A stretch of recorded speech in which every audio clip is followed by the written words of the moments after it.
is types of the cooperative organization.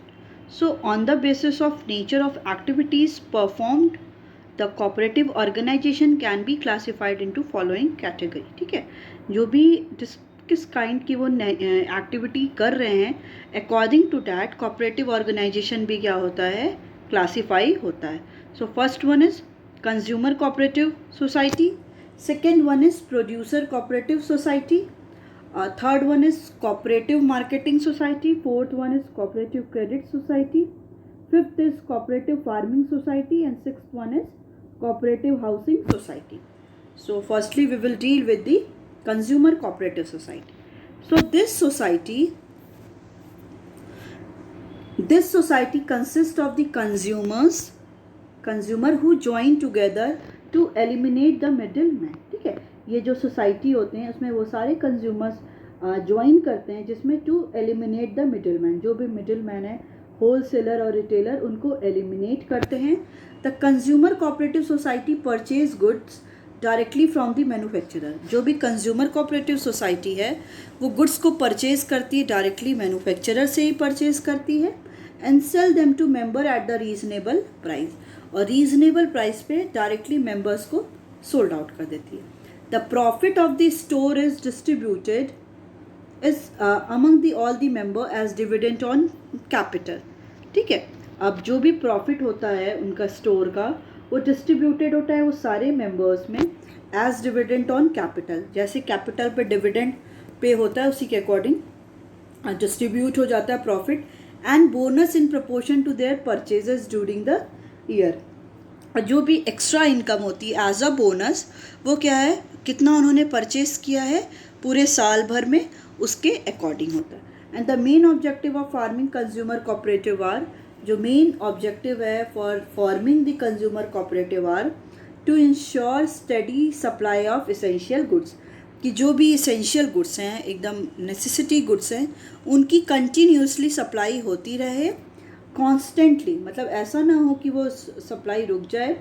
Second one is to supply the goods at the reasonable price, कि goods को supply किस पे करना है, reasonable price पे करना है, by eliminating the profit margin of the middleman, और जो भी प्रॉफिट मार्जिन है मिडिल मैन का उसको एलिमिनेट करके, क्योंकि कोई भी मिडिल मैन इसमें नहीं होते हैं. And third one is to supply the goods and services of the high quality, कि जो भी गुड्स है उनका सप्लाई और services of the high quality का उनको सप्लाई करना है. Second one is producer cooperative society. So the society consist of all small producers who individually find it difficult to procure the inputs and get the machinery and latest technology. जो society है वो किसकी consist होती है, small producers होते हैं जिसमें who individually find difficult होते हैं टू प्रोक्योर द इनपुट, कि वो इनपुट को अवेलेबल हो, and get the machinery and the latest technology, की प्रोक्योरमेंट ईज़िली वो इनपुट्स रॉ मटेरियल का, मशीनरी का, लेटेस्ट टेक्नोलॉजी का वो ईज़िली अवेलेबल करा लें. So these are the two types of producer cooperative. ठीक है, जो प्रोड्यूसर कोऑपरेटिव होते हैं वो टू टाइप्स के होते हैं.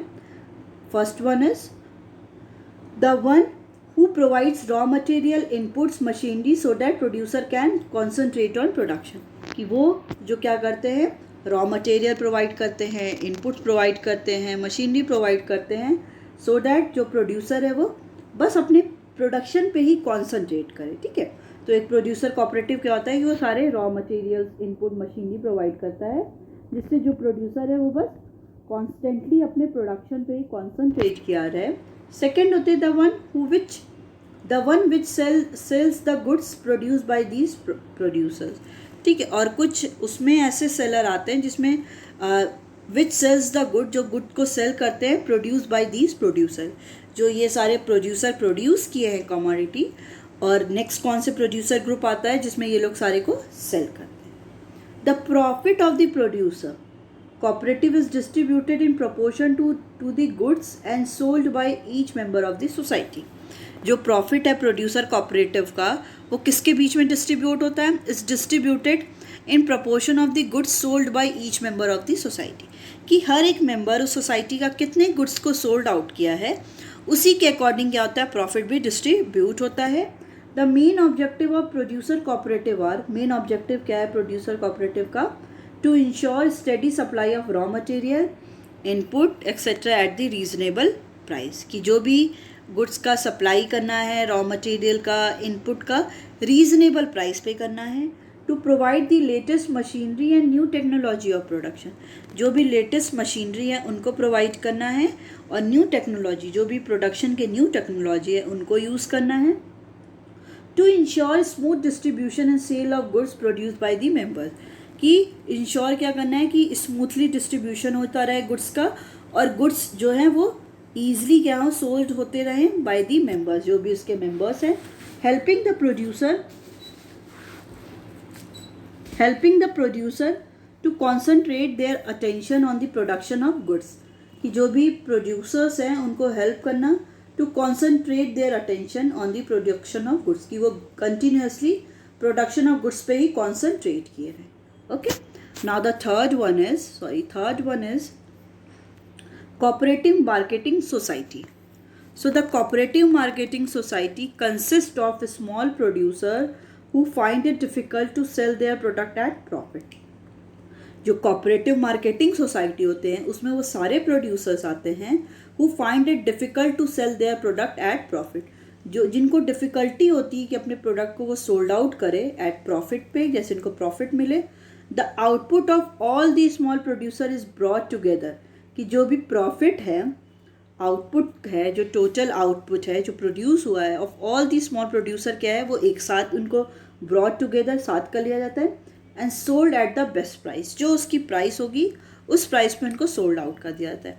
सच a society helps to improve the bargaining power and competitive position of its member. ठीक है, ऐसी सोसाइटी क्या करती है, हेल्प करती है कि बार्गेनिंग पावर को, कि लोग इजीली बार्गेन भी कर सके मार्केट में, and competitive position of its member, bargaining power members में, और कॉम्पिटिटिव एक पोजीशन भी क्रिएट करती है अमंग द मेंबर्स।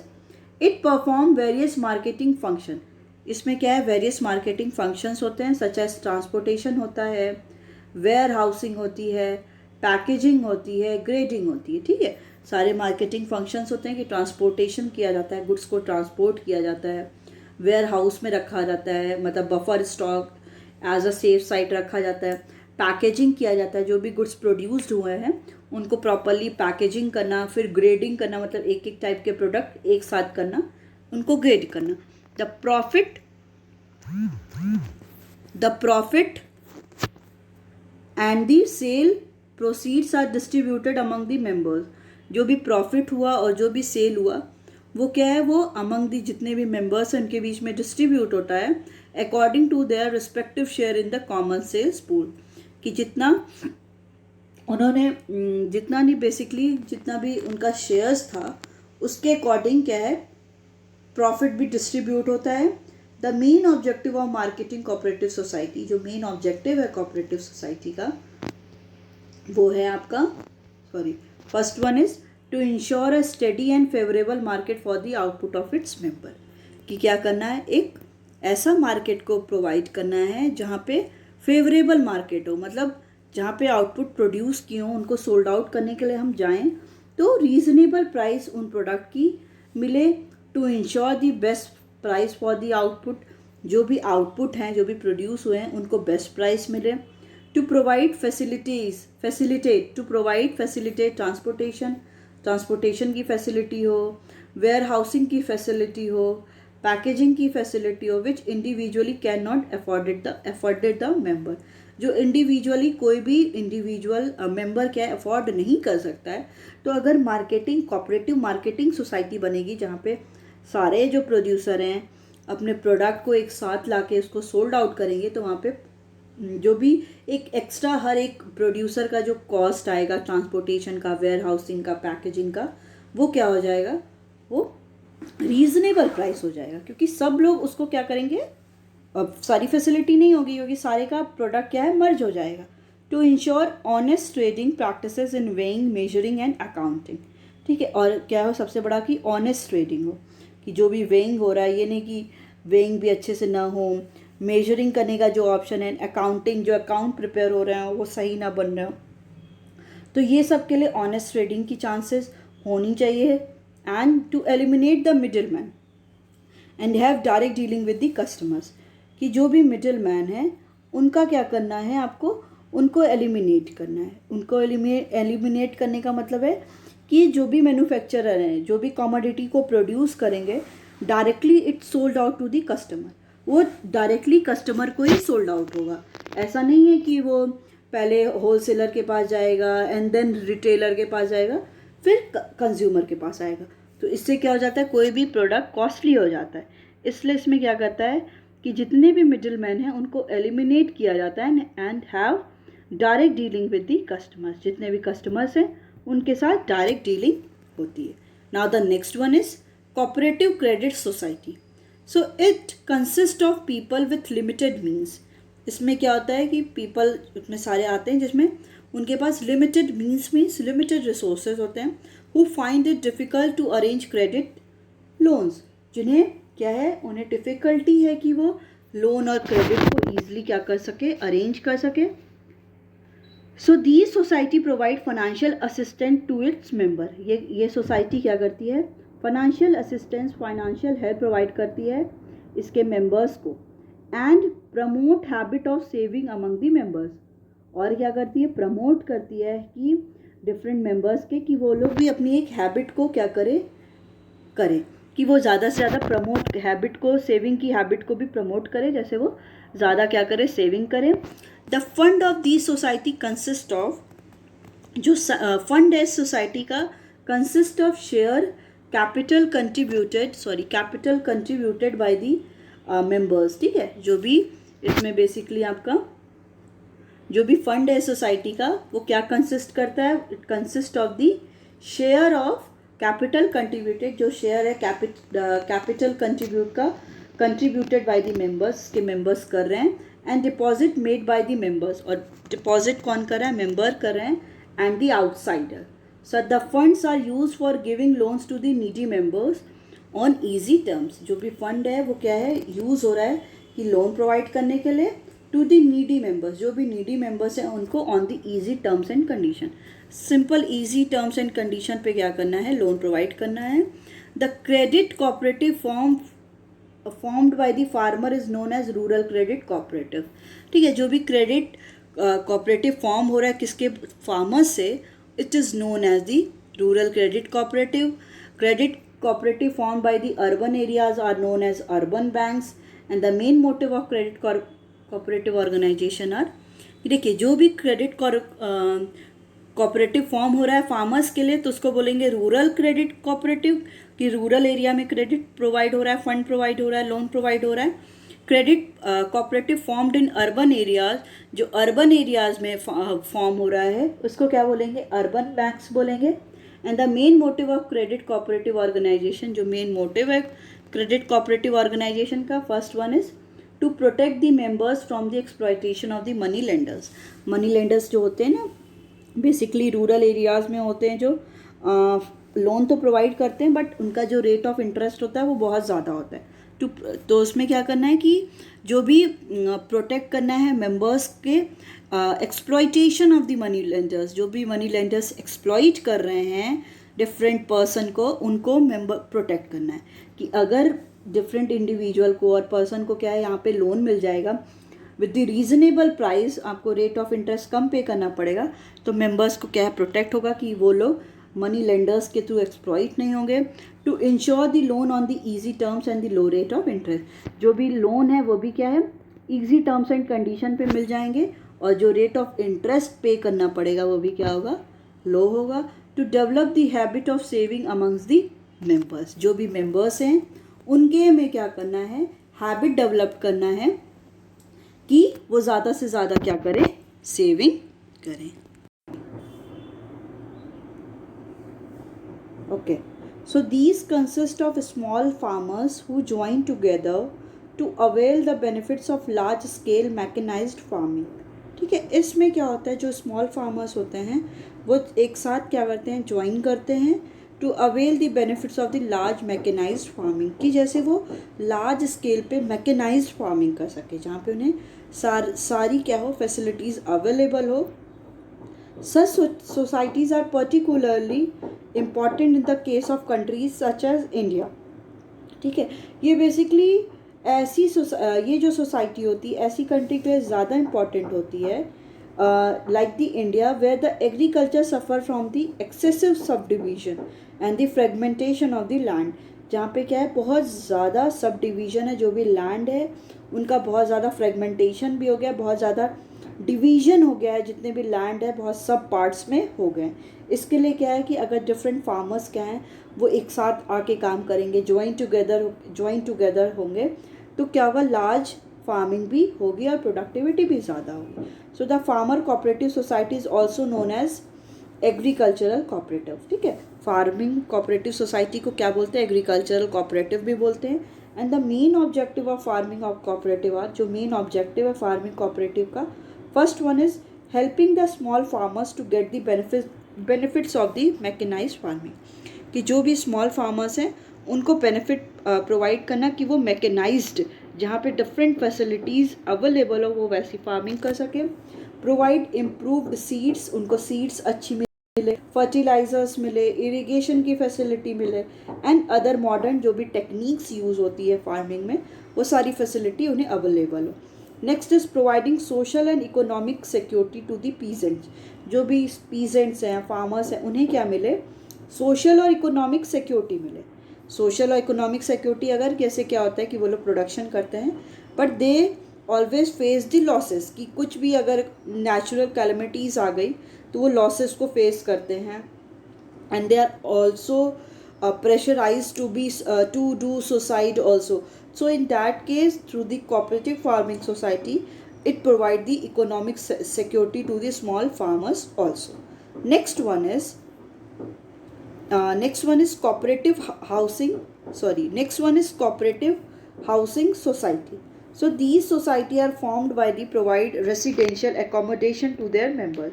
ये सोसाइटी बेसिकली इसलिए फॉर्म होती है कि रेसिडेंशियल मतलब हाउसिंग से रिलेटेड एकोमोडेशन भी प्रोवाइड हो जो भी उनके मेंबर्स हैं। The society purchase a big plot of land, ये सोसाइटी में क्या होता है कि जो बिग लार्ज अमाउंट में प्लॉट लैंड का उसको परचेज कर लिया जाता है, कंस्ट्रक्ट फ्लैट ऑन दैट, और उस पर क्या कर दिया जाता है, जैसे लैंड परचेज कर लिया और उस पर बहुत सारे ऐसे फ्लैट्स बना दिए जाएंगे, and sell these flats to this its members, जो भी उसके मेंबर्स हैं उनको सोल्ड आउट करें on the instalment and the easy terms, और जो भी ईजी टर्म्स के साथ उनको सोल्ड आउट कर दो, और इंस्टॉलमेंट के साथ मतलब जो भी मनी देना है इनको पेड करना है वो एक बार में नहीं करना है, वो इंस्टॉलमेंट में करना है, मतलब स्मॉल पीरियड में ऑफ टाइम में करना है। वो मनी क्या है, स्मॉल डिवीजन हो जाता है, मतलब एक साथ अगर आपका 10 लाख का है तो 10 लाख आपको एक साथ नहीं देना होगा, आपका 5,000 10,000 20,000 ऐसे इंस्टॉलमेंट में क्या करना पड़ेगा, पेमेंट करना पड़ेगा। Some housing cooperative provide loan to their member for building houses, कुछ ऐसी हाउसिंग कोऑपरेटिव होती हैं जो लोन भी प्रोवाइड करती हैं उनके मेंबर्स को फॉर द बिल्डिंग हाउस को बिल्ड करने के लिए। These society are very popular in urban areas, urban areas में क्या है ये सारे बहुत ही पॉपुलर हैं। And the main objective of the housing cooperative society है, जो मेन ऑब्जेक्टिव है वो क्या है, providing the residential accommodation to their members, कि क्या है, रेसिडेंशियल एकोमोडेशन मेंबर्स को प्रोवाइड करो, helping member to purchase house at the lower cost, और जो भी मेंबर्स हैं उनको हेल्प करो कि वो हाउस को परचेज कर लें at the lower cost, providing civic amenities such as road, park, street light, parking etcetera. ठीक है, डिफरेंट फैसिलिटीज़ भी उनके मेंबर्स को प्रोवाइड करो कि अच्छी रोड हो, पार्क हो, वहाँ पे स्ट्रीट लाइट्स भी हो, पार्किंग की फैसिलिटी हो कि उनकी जो भी 4 व्हीलर 2 व्हीलर है वो अपना पार्क भी कर सके, तो ये सारी भी फैसिलिटी क्या करना है, प्रोवाइड करना है। Okay, so from this we have completed the cooperative society. Okay, so the next private enterprises is the joint stock company. Okay, so we will study the joint stock company. So the company form of organization is considered to be most suitable for organizing business activity on the large scale. ठीक है, जो भी company form organisation का होता है it is consider to be most suitable, ये सबसे ज़्यादा सुटेबल होता है for the organising business activity. जब हमें बिजनेस एक्टिविटी लार्ज स्केल पे करना है उस कंडीशन पे जो जॉइंट स्टॉक कंपनी है मोर प्रिफरेबल होता है, मतलब लोग उसको ज़्यादा प्रेफर करते हैं। It has advantage of attracting the huge capital from the public. ये क्या है, इसके पास ये एडवांटेज है कि ह्यूज कैपिटल, लार्ज अमाउंट में कैपिटल क्या करता है, ये अट्रैक्ट करता है फ्रॉम द पब्लिक में, पब्लिक के through. With adequate capital it can employ trained and experienced manager, क्योंकि यहाँ पे जो भी इनका कैपिटल होता है वो भी लार्ज अमाउंट में ही होता है, तो ये लोग क्या करते हैं, ट्रेंड और एक्सपीरियंस्ड मैनेजर को भी क्या करते हैं, एम्प्लॉय करते हैं to run the business activities efficiently. जो अगर कोई भी ट्रेंड और एक्सपीरियंस्ड स्किल्ड मैनेजर होगा तो वो क्या करेगा, जो भी बिजनेस एक्टिविटी है उसे बहुत ईजिली और स्मूथली क्या करेगा, रन करेगा।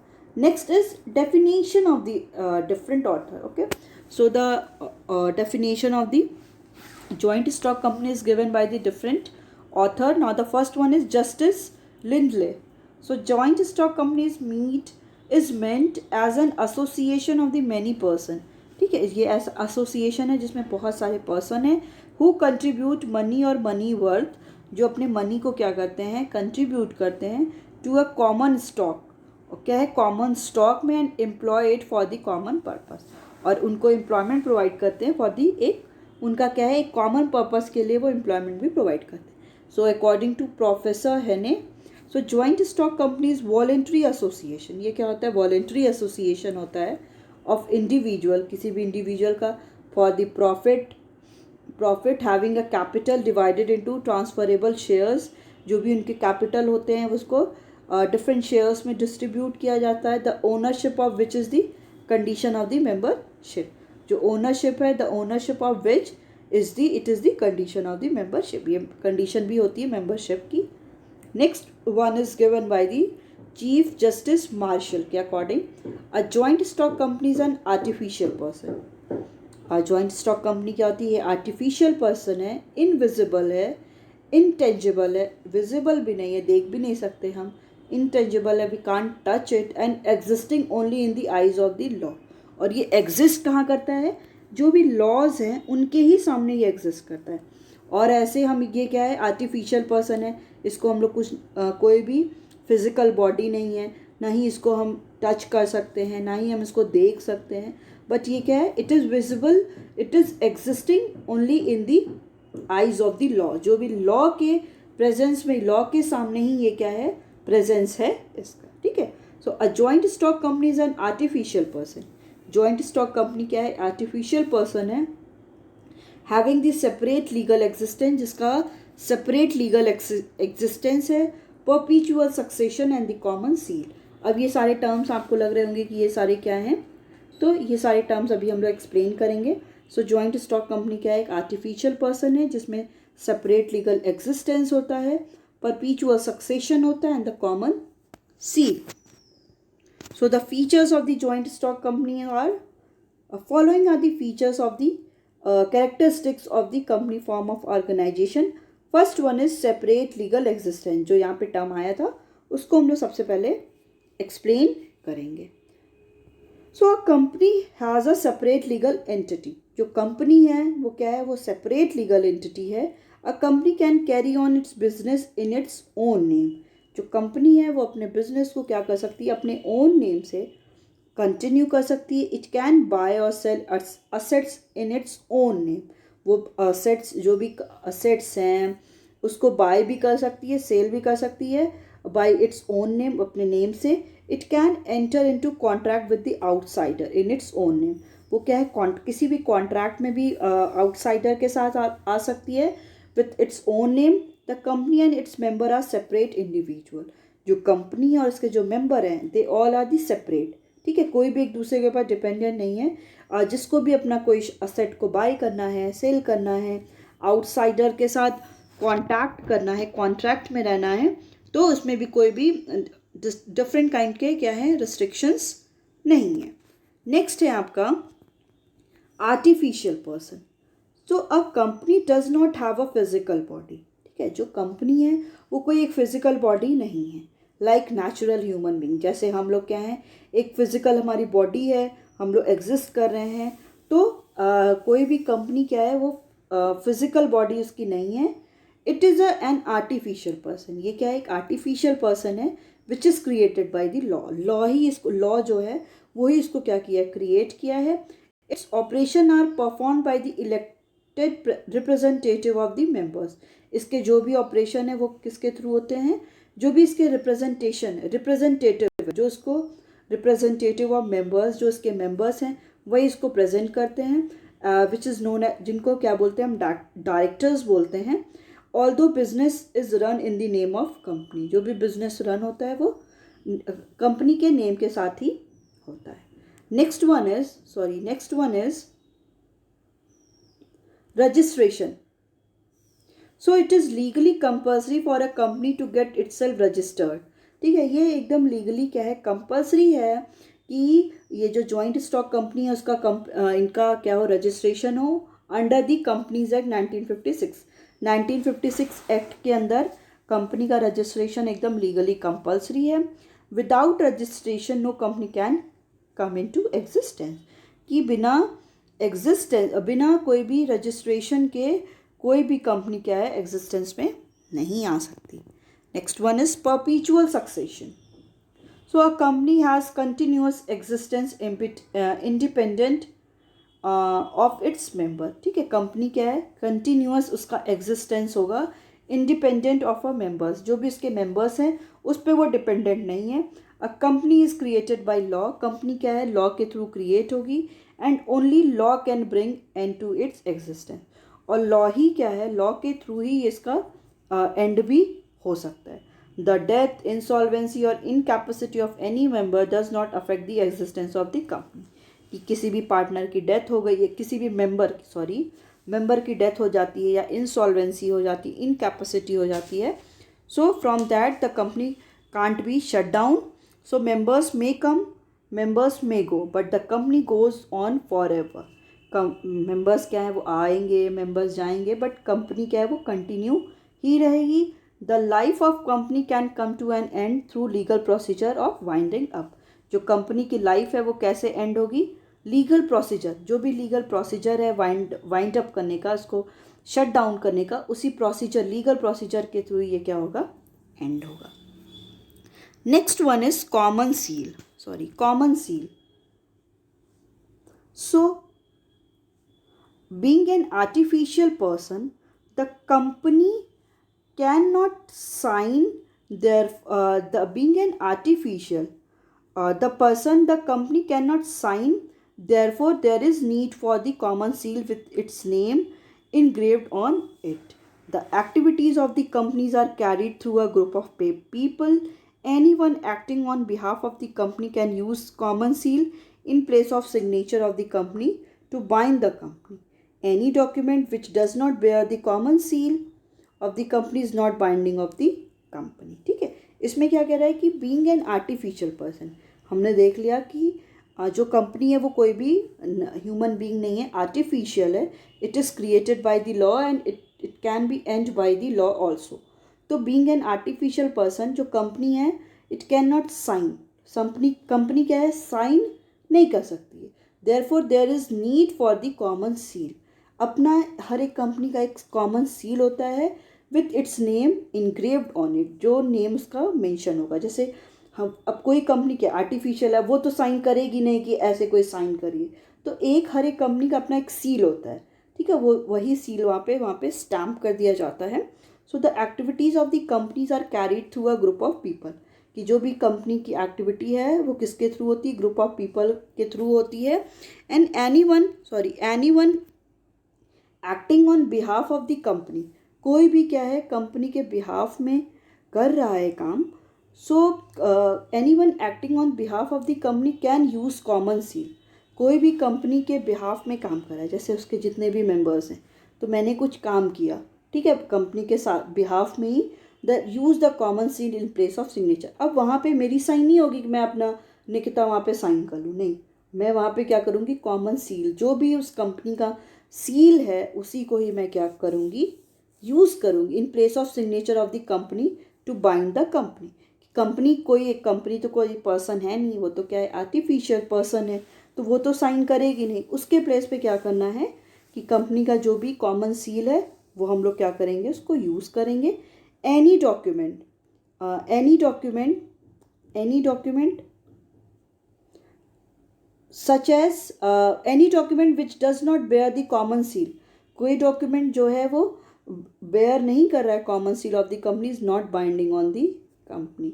वो क्या है, जो भी any document which does not bear the common seal, कोई भी डॉक्यूमेंट जो जिसमें क्या है कॉमन सील नहीं लगा, जैसे कोई भी कंपनी का डॉक्यूमेंट प्रिपेयर हुआ, अब उसमें क्या है वो कॉमन सील नहीं है, तो हम ये company is not binding on the, common seal of the company is not binding on the company, ठीक है। फिर वो क्या है, कोई भी कंपनी के बाइंडिंग में नहीं होगी। तो इसलिए क्या है, कंपनी क्या है, एक आर्टिफिशियल पर्सन है, तो कंपनी क्या can not sign, so in place of that there is common seal which where with its name which is engraved on it.